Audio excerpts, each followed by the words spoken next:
So this is the weird noise coming from my brother's Mustang. What'd you change on it?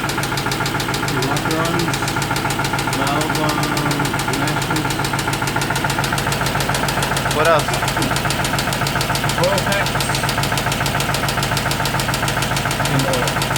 And the oil? And what? Cam phaser. And a cam phaser. If anyone has any idea what this may be, help.